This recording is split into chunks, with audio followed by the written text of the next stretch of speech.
Admiral Kang Day stood on the bridge of the UES Sentinel, staring at the screen that showed impossible numbers. 847 ships, each one larger than anything humanity had ever built.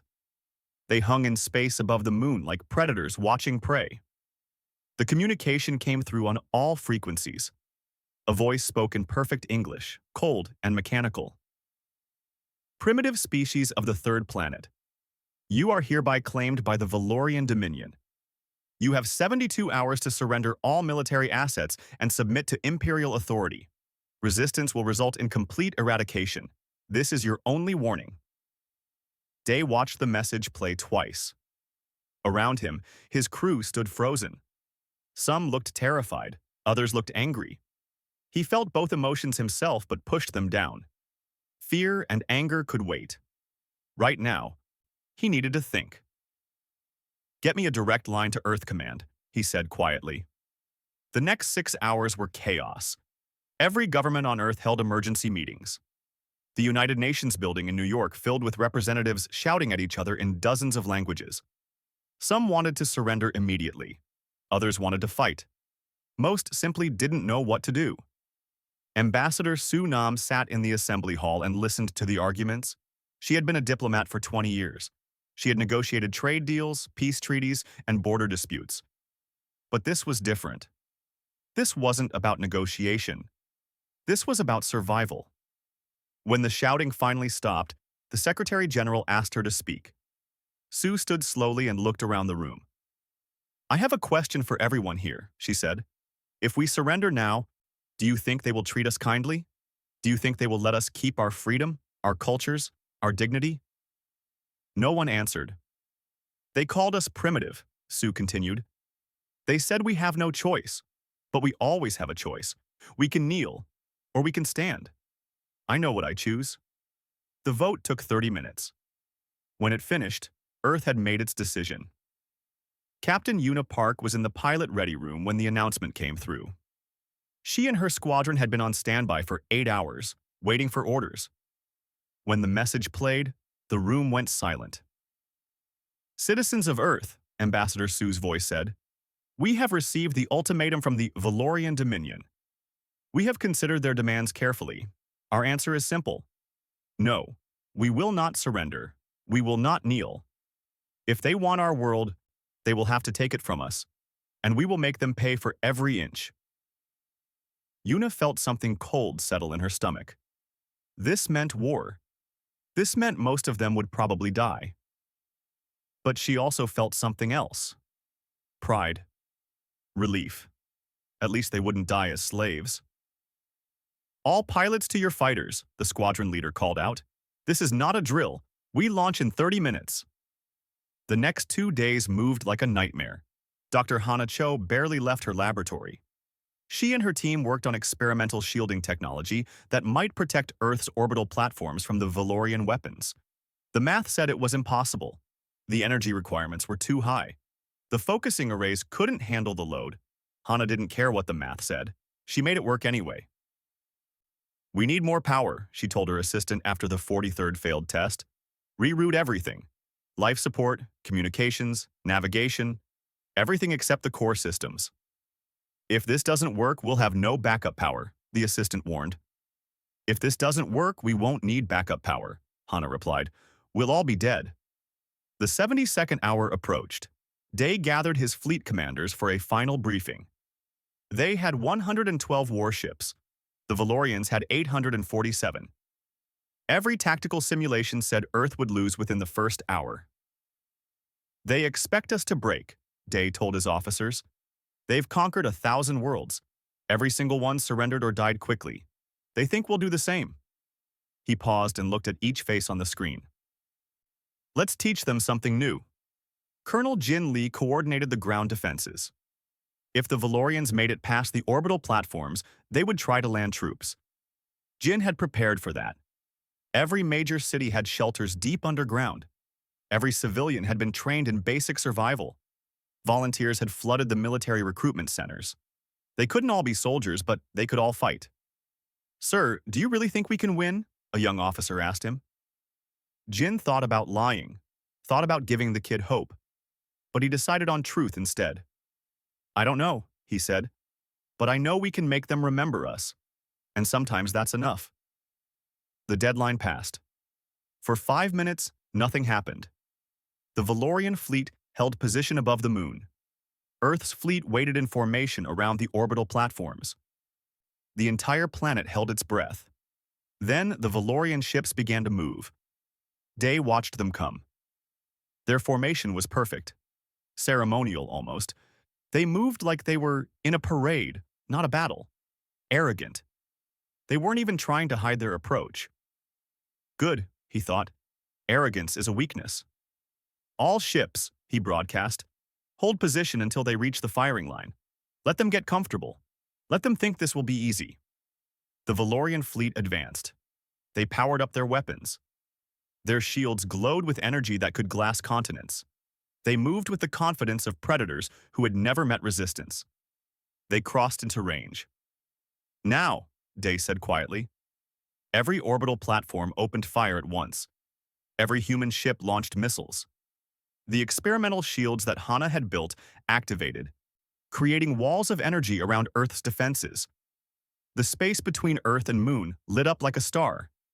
The first Valorian ship exploded, then another, then 5 more. The Valorian formation broke. They scattered, trying to adapt to resistance they hadn't expected. Their return fire hammered Earth's shields. Hana's technology held. Barely.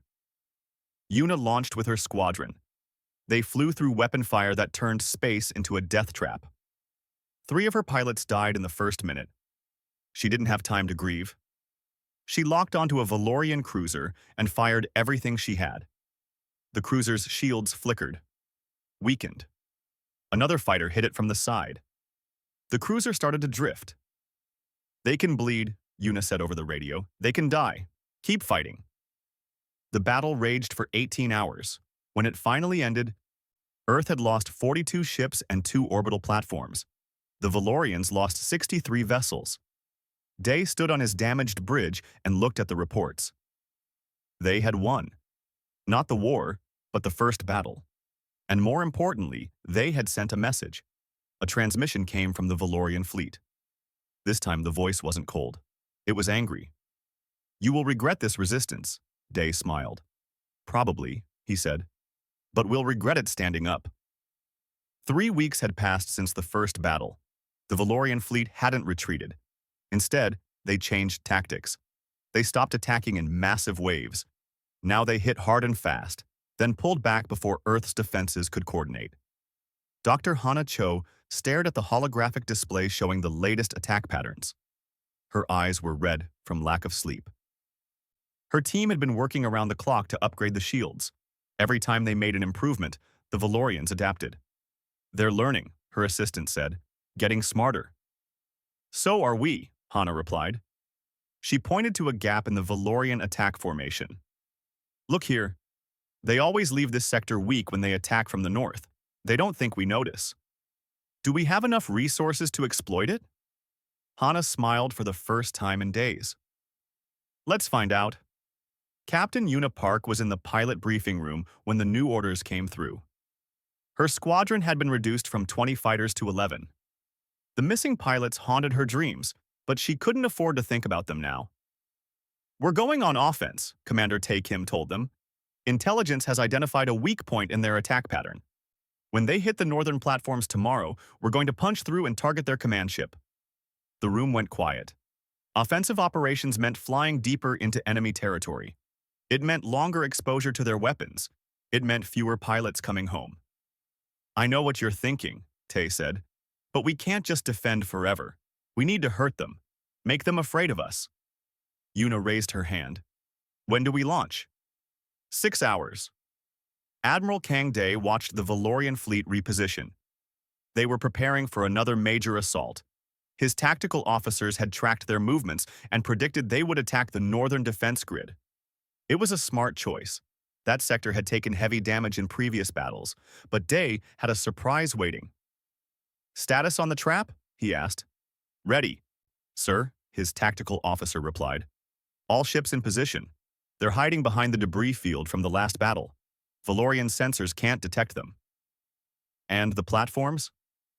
Armed and ready. Dr. Cho's modifications are in place. Day nodded. Then we wait. Colonel Jin Lee stood in the command center on Earth's surface. He was watching the battle feeds from orbit, but his mind was on something else. Intelligence had detected unusual energy readings on Mars. The Valorian fleet had sent ships there 3 days ago. "Sir, we're receiving a transmission from Mars Colony," a communications officer said. It's bad." The screen showed the last message from the colony. The commander's face was covered in dust and blood. "They're bombarding the domes. We can't. There's too many of them. Tell Earth. Tell Earth we didn't surrender. Tell them." The transmission cut to static. Jin felt ice in his veins. 5,000 people had lived on Mars Colony. Now they were gone. "Get me a line to Admiral Day," he said, his voice completely calm. Inside, he was burning with rage. The Valorian attack came exactly when Day predicted. 200 ships hammered the northern platforms with everything they had. The shields flickered and failed. 2 platforms went dark. Then, Yuna's squadron launched. They came out of the debris field like angry wasps.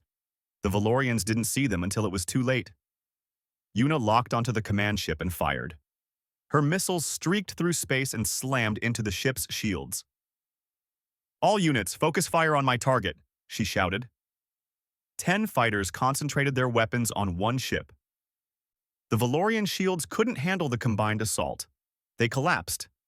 Missiles tore into the hull. Explosions rippled across the command ship's surface. At the same moment, Day's hidden fleet emerged from behind the debris. They caught the Valorian attack force from the side. The enemy formation scattered in confusion. "Now," Day ordered. The damaged northern platforms suddenly came back online. They hadn't been destroyed. Hana had programmed them to fake destruction. Now they opened fire at point-blank range into the confused Valorian ships. The battle turned into chaos. Valorian ships crashed into each other trying to escape. Human fighters swarmed through their formation.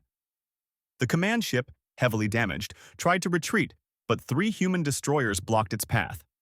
When the battle ended, Earth had destroyed 40 Valorian ships. The survivors fled back to their main fleet. But the victory felt hollow when the news from Mars reached the fleet. Day called an emergency meeting with all senior commanders. When everyone was assembled, he played the recording from Mars Colony. No one spoke. They just watched as their people died. "They think this will break us," Day said, after the recording ended. "They think killing civilians will make us afraid." "What do we do?" someone asked. Colonel Jin Lee stepped forward. His face was hard as stone. "We make them pay. For every person they killed on Mars, we destroy 10 of their ships. We show them that attacking our civilians was the biggest mistake they ever made." Ambassador Su Nam appeared on the screen. She had been in communication with the Valorian fleet, trying to negotiate. "They've sent a new message. They say Mars was punishment for our resistance. They say if we don't surrender now, they'll do the same to Earth." "Send them my response," Day said. "Tell them we'll remember Mars when we're standing on their homeworld." The message was broadcast on all human channels. It was also picked up by listening posts across occupied space. Other species, enslaved by the Valorian Dominion, heard humans promising revenge instead of begging for mercy. Aries Song worked in the communications division. Her job was to monitor enemy transmissions and decode their messages. But she also did something else. She broadcasted human communications to other species. "Why do you do that?" her supervisor asked.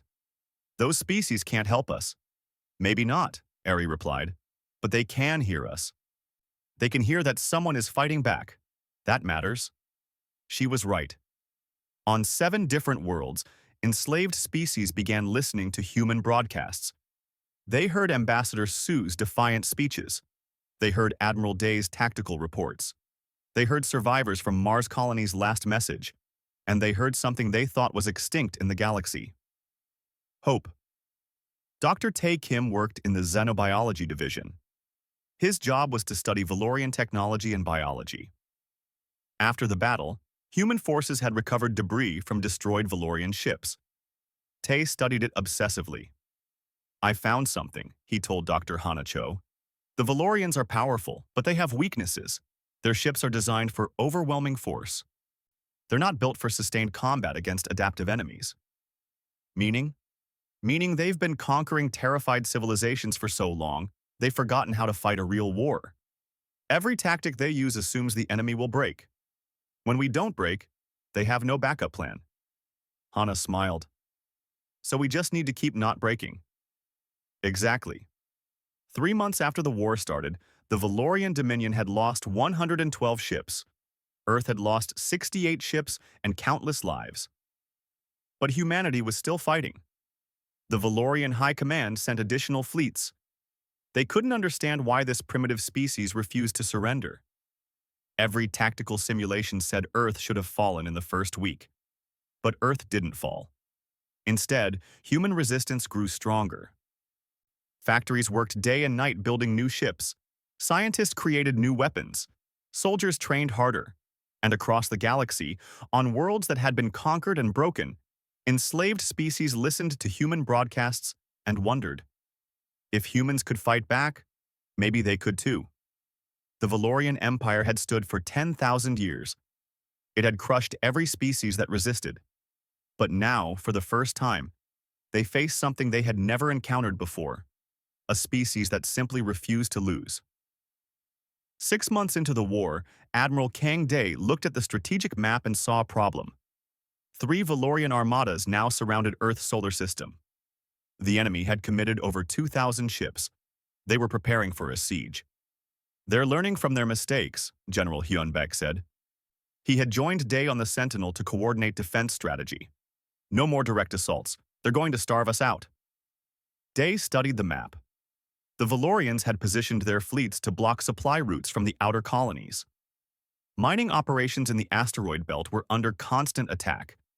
Food production facilities on the moons of Jupiter had gone dark. We can't win a siege, Hyun said. We don't have the resources.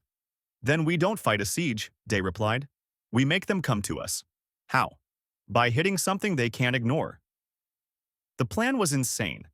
Day wanted to take a strike force deep into the asteroid belt and attack the Valorian supply depot they had established there.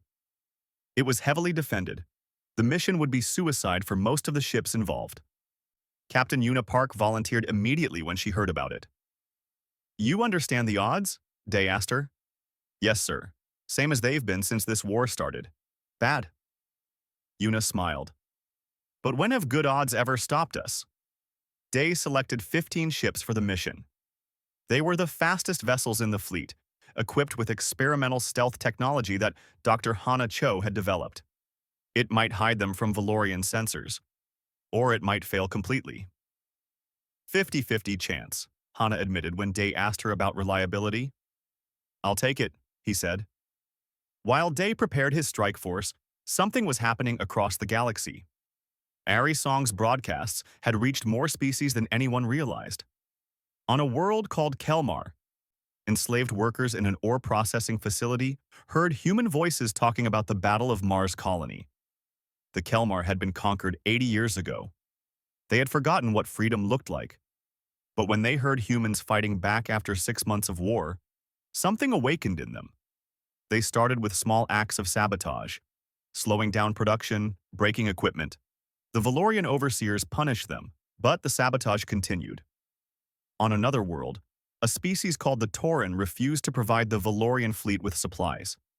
They were executed by the hundreds. But more Tauren stepped forward to continue the resistance. The Valorian High Command didn't notice at first. These were minor problems.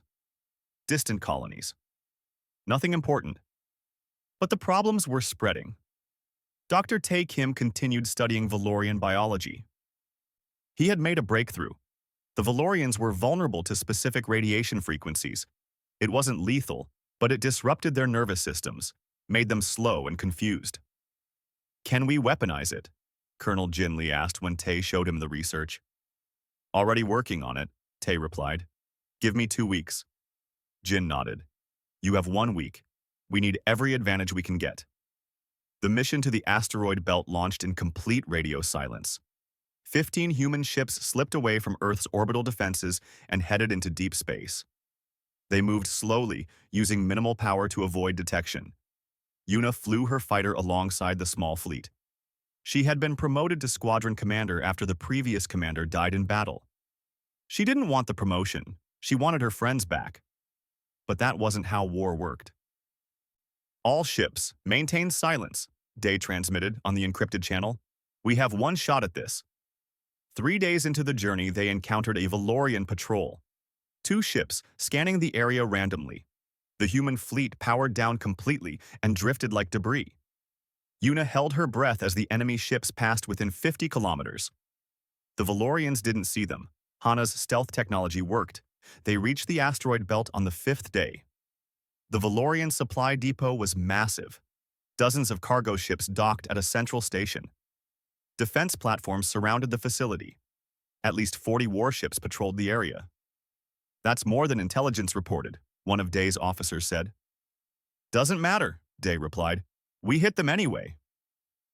The attack came at shift change, when Valorian crew rotations were happening. Human ships dropped their stealth fields and opened fire with everything they had. Missiles and energy weapons hammered the supply depot before the defenders could react. Yuna led her fighters straight into the docked cargo ships. They couldn't let those supplies reach the Valorian fleet. She fired continuously, destroying ship after ship. Explosions lit up the asteroid belt like fireworks. The Valorian warships finally responded, but they were scattered and disorganized. Day's fleet moved through them like sharks, targeting engines and weapon systems. They weren't trying to destroy every enemy ship. They just needed to create enough chaos to escape. All ships, withdrawal pattern Alpha, Day ordered. Get out now! The human fleet scattered in different directions. The Valorians tried to pursue, but they had to choose which ships to follow. They couldn't chase everyone. Yuna's fighter took a hit as she escaped. Her shields failed and her engine started overheating. She pushed the ship beyond its limits, flying through an asteroid field that would have killed most pilots. She made it. Barely. Of the 15 ships that launched, 11 made it back to Earth. 4 had been destroyed. But the Valorian supply depot was gone. Thousands of tons of supplies destroyed. Dozens of cargo ships eliminated. The siege was broken before it could begin. Back on Earth, Dr. Tae Kim finished his weapon. It was a radiation emitter that could be mounted on ships or ground installations. When activated, it would make Valorian soldiers unable to fight effectively. We need to test it, Jin said. We'll get our chance, Tae replied. They're preparing for another landing attempt. Intelligence reports showed Valorian troop ships moving into position.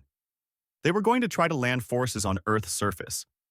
The orbital defenses had hurt them badly, so now they wanted to take the fight to the ground. Jin prepared for them. Every major city had defense networks. Every civilian shelter was armed. And now they had Tae's weapon. Let them come, Jin told his officers. We'll show them what happens when they fight humans on our home ground. Ambassador Su Nam received a message from an unexpected source. It was encrypted and came through neutral channels. When she decoded it, she discovered it was from the Kelmar resistance movement. We heard your broadcasts, the message said. We saw humans fighting for 6 months without surrendering. You gave us hope. Now we fight too. Thank you for reminding us that freedom is worth dying for. Sue showed the message to Admiral Day. It's spreading, she said. Our resistance is inspiring others. Good, Day replied. The more problems we cause for the Valorians, the fewer resources they can throw at us. Across the galaxy, 7 species were now in active rebellion. The Valorian Dominion sent fleets to crush these uprisings, which meant fewer ships attacking Earth. General Hyunbaek studied the strategic situation and realized something important. Earth didn't need to defeat the entire Valorian military. They just needed to survive long enough for the Empire to tear itself apart. We're not fighting a war of conquest, he told his staff. We're fighting a war of endurance. Every day we survive is a victory. Every ship they lose is a resource they can't replace quickly. Time is on our side. How long do we need to hold out? Someone asked. Until they break, Hyun replied. Or we do. The Valorian landing attempt came 1 month after the asteroid belt raid. 200 dropships descended through Earth's atmosphere, carrying thousands of soldiers. They expected resistance. They got a slaughter. Jin's forces were waiting. They let the Valorians land, then activated Tay's radiation weapons. The enemy soldiers stumbled out of their ships, confused and disoriented. Human troops cut them down. Of the 200 dropships, only 40 made it back to orbit. The rest were destroyed or captured. Una Park stood on the bridge of a captured Valorian ship. Engineers were studying it, learning its systems. Every piece of enemy technology they captured made human forces stronger. "We're adapting faster than they are," she said to Commander Tay Kim. "Because we have to," Tay replied. "They've been fighting the same way for thousands of years. We're improvising every day. That's our advantage." 8 months into the war, the Valorian High Command realized they had a serious problem. Earth still stood. Resources were being diverted from across the Empire. Rebellions were spreading. And worst of all, human broadcasts were reaching every corner of occupied space. They decided to send a message, an ultimatum. Ambassador Su Nam received it personally. The Valorian commander's voice was cold with controlled rage. "Surrender now, or we will deploy weapons that will turn Earth into a lifeless rock. You have 1 week to respond." Su listened to the entire message. Then she composed her reply. It was broadcast across every channel, human and alien. "You've been threatening us for 8 months. You've destroyed our colonies, killed our people, tried to break our spirit, and we're still here, still fighting, still defiant. So here's our message to you. We don't care what weapons you have. We don't care how many ships you send. You will never make us kneel. Never." The response echoed across the galaxy. On worlds oppressed by Valorian rule, people heard it and found their courage. The Empire was beginning to crack. 1 year. Admiral Kang Day couldn't believe it had been a full year since the Valorian Armada first appeared. Earth still stood. Damaged, scarred, but standing. The Valorians had just deployed their Apex Armada. This was the fleet that had conquered the most worlds. The fleet that had never lost a battle. Over 1,000 ships, including their most advanced weapons. Planet killers, gene bombs, technology that could tear reality itself. "They're done playing," General Hyunbaek said. "This is their final move." Day nodded. He had been expecting this. The Valorians couldn't afford to let Earth survive much longer. The rebellions spreading across their empire were becoming serious threats.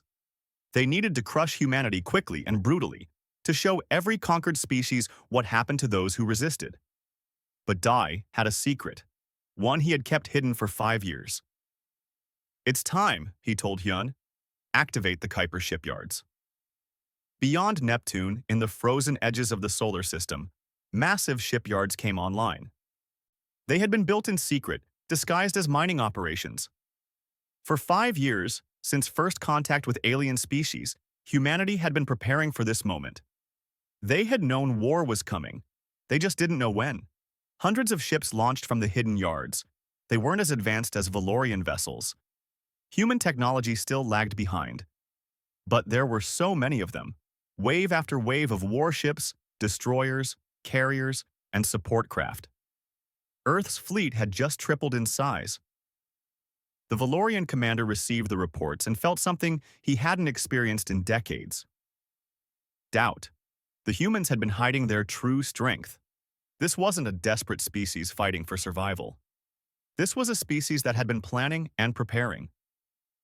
"Deploy all forces," he ordered. "End this now." Dr.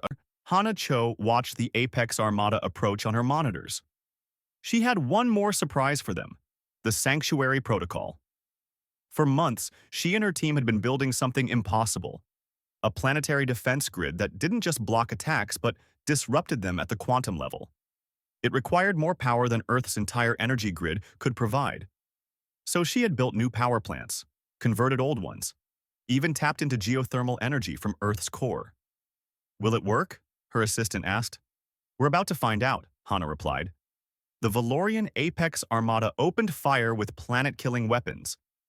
Beams of energy that could crack continents hit Earth's atmosphere. Everyone on the surface braced for death. The beams disappeared, simply vanished before they reached the ground. The sanctuary protocol worked. Earth was protected by a shield that made it effectively unconquerable. The Valorians could destroy the orbital platforms, kill the fleet, but they couldn't touch the planet itself. Captain Una Park led humanity's first offensive strike beyond the solar system. She commanded a squadron of 30 fighters, supported by a fleet of destroyers. Their target was a Valorian supply depot in neutral space, 3 light-years from Earth. "Remember," she told her pilots, "we're not defending anymore, we're hunting."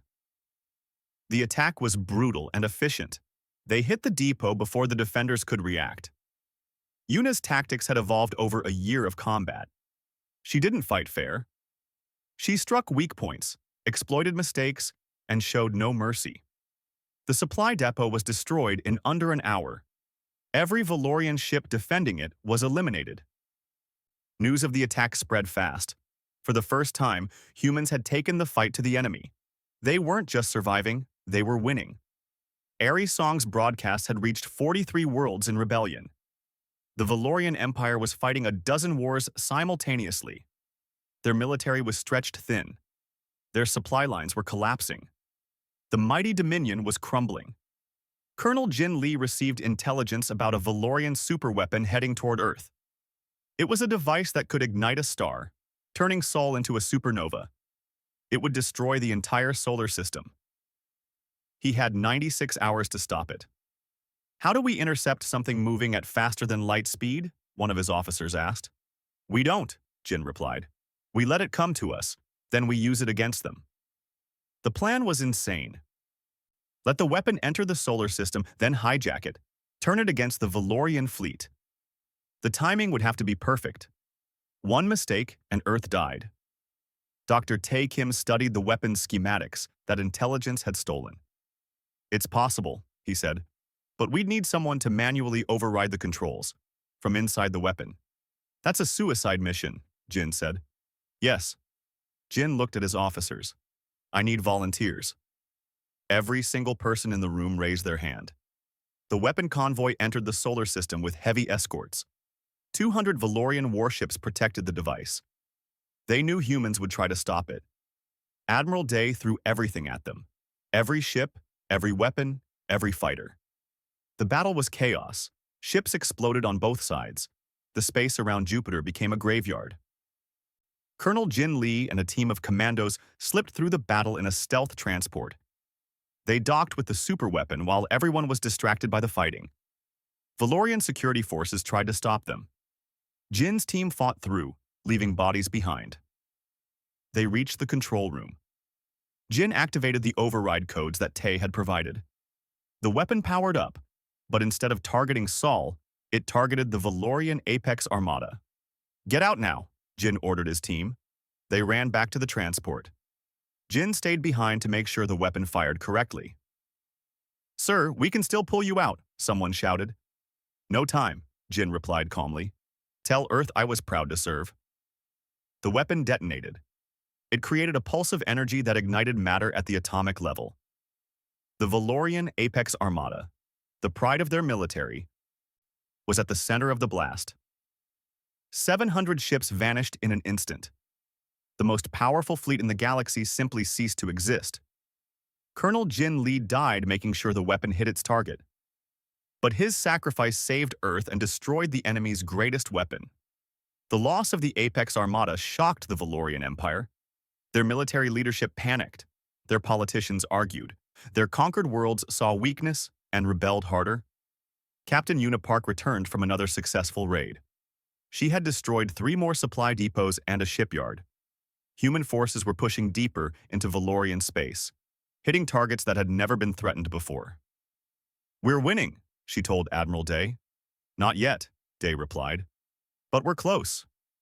Ambassador Sunam received a transmission from the Valorian High Command. For the first time, they wanted to talk, not to demand surrender, to negotiate.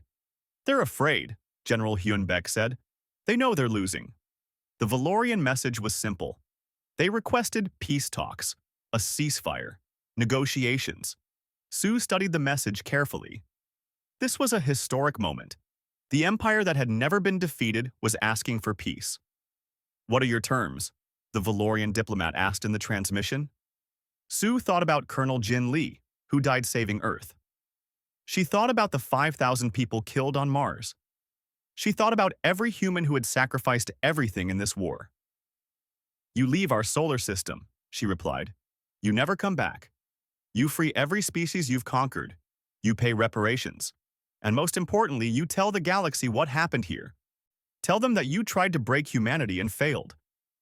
The Valorian diplomat looked shocked. "Those terms are unacceptable. We are still the dominant military power in this region." "Are you?" Sue asked. "Your Apex Armada is gone. Your supply lines are broken. 43 worlds are in rebellion. You're fighting a dozen wars you can't win. And we're just getting started."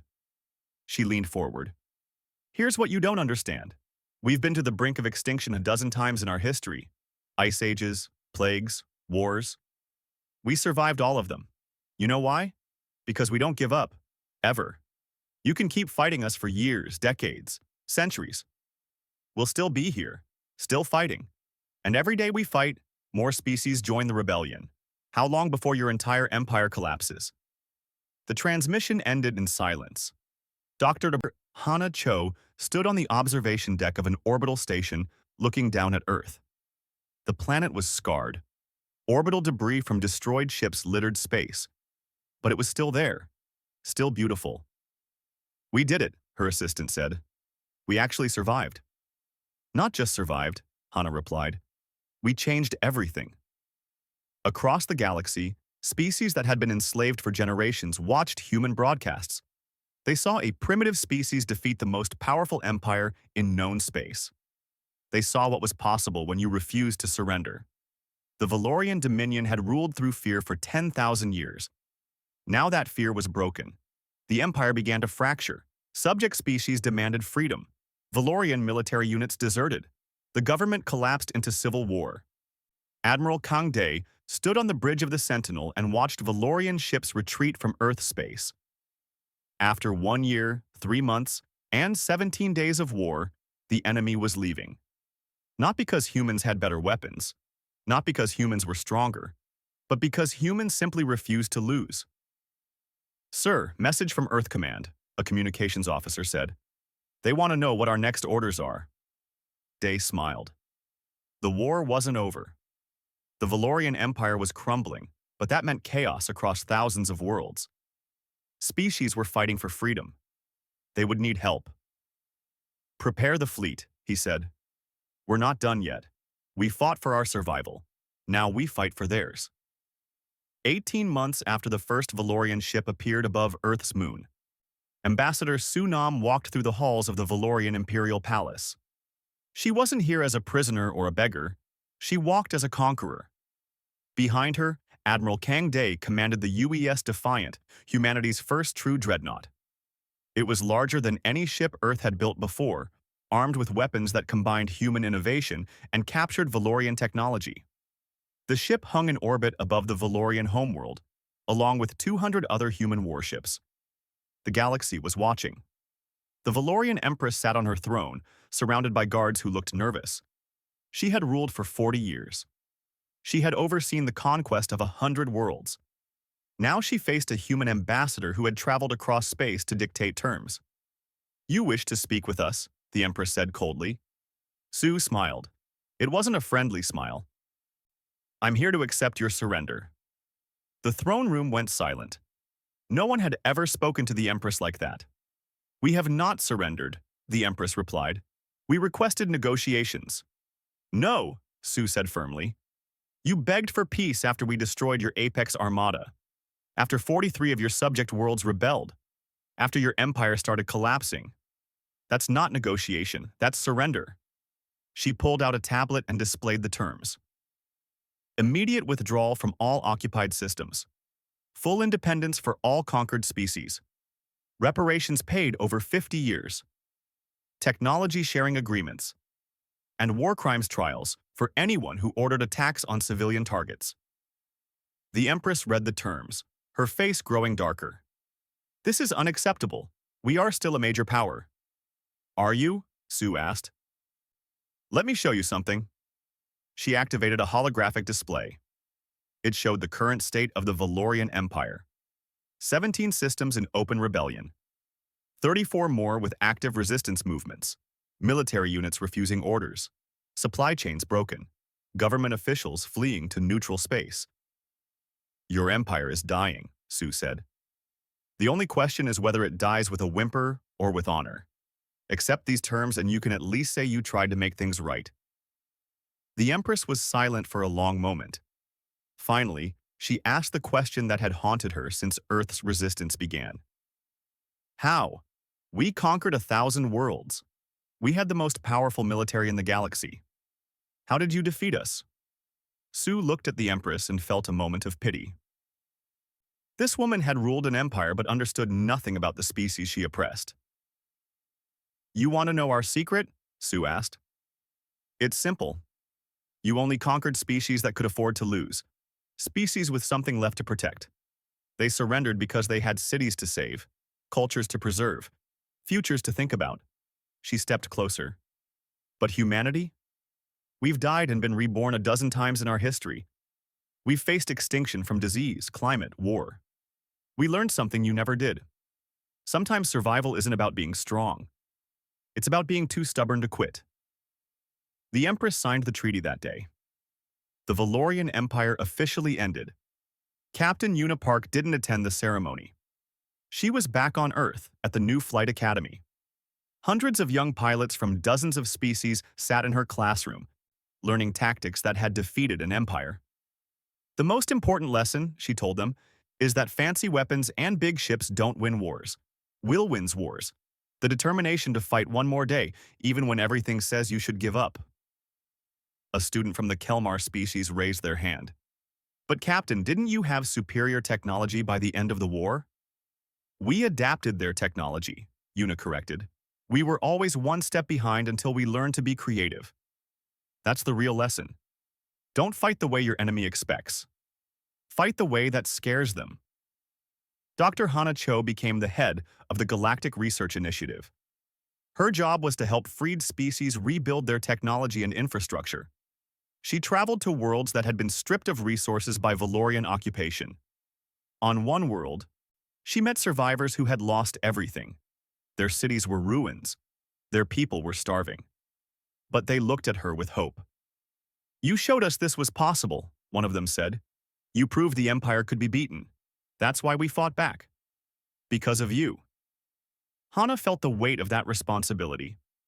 Humanity hadn't just won their own freedom. They had inspired a galaxy. We'll help you rebuild, she told them. But you don't need us to survive. You already have the most important thing, the will to be free. Dr. Tae Kim worked with freed species to document Valorian war crimes. The tribunals lasted for years. Valorian officers who had ordered massacres and genocides faced justice. Some fled to distant systems. Most were caught. The trials were broadcast across the galaxy. Every species saw that even the most powerful empire could be held accountable. Colonel Jin Lee's name became legend. The human who sacrificed himself to destroy the Apex Armada. Statues were built on a dozen worlds.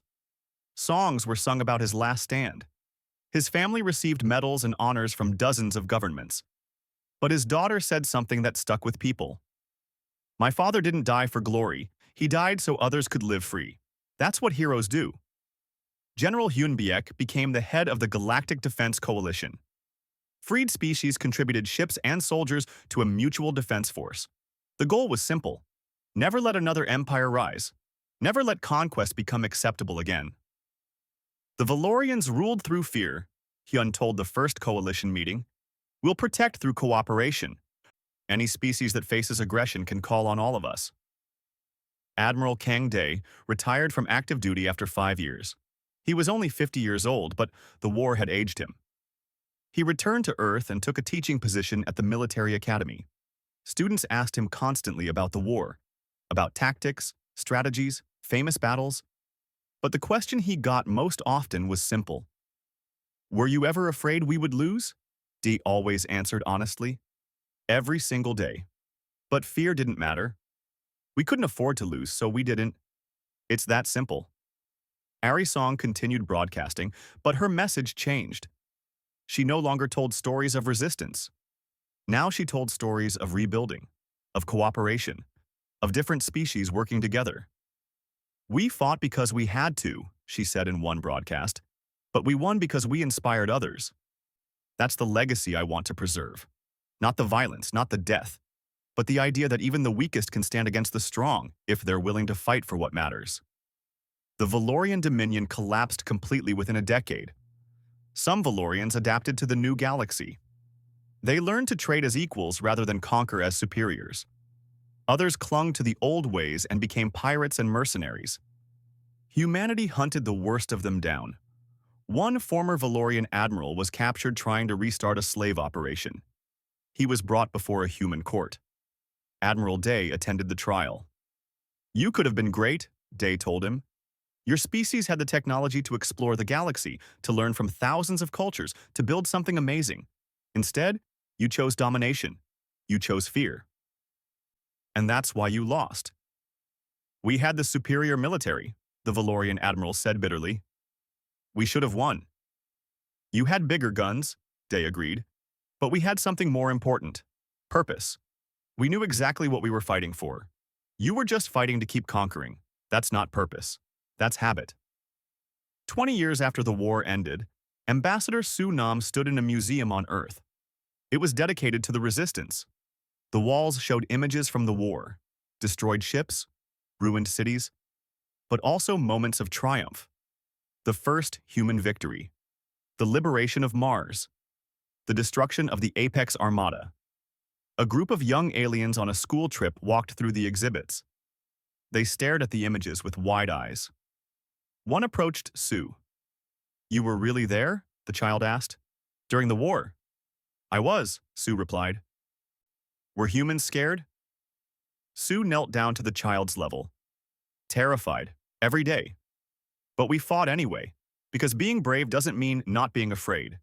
It means doing what's right even when you're scared." The child nodded seriously, then asked one more question. "Would you do it again, if you had to choose knowing how many people would die?" Sue thought about that. She thought about the millions who died in the war, the colonies destroyed, the families torn apart. But she also thought about the billions living free now because humans had refused to surrender. "Yes," she said, "I would do it again, because the alternative was slavery, and that's not living."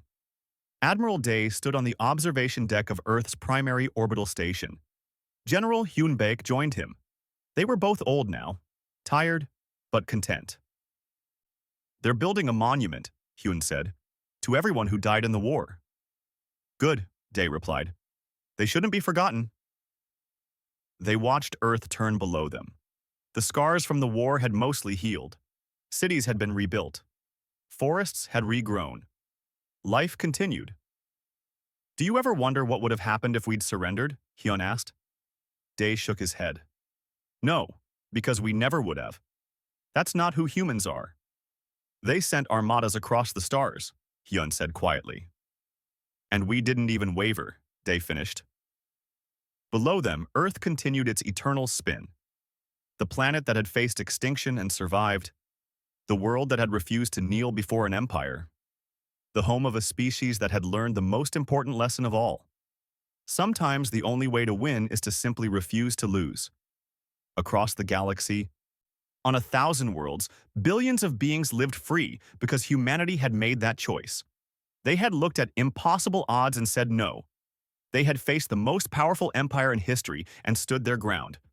They had sent armadas across the stars, expecting another easy conquest.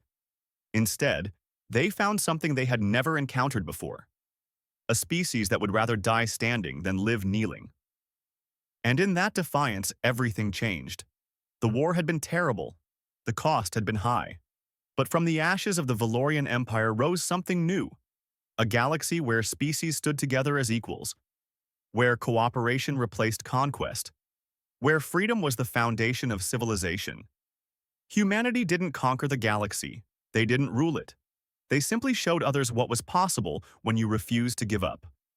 And that lesson echoed across space and time, inspiring generation after generation. They sent armadas across the stars. Humanity didn't even waver. And because of that, the galaxy would never be the same.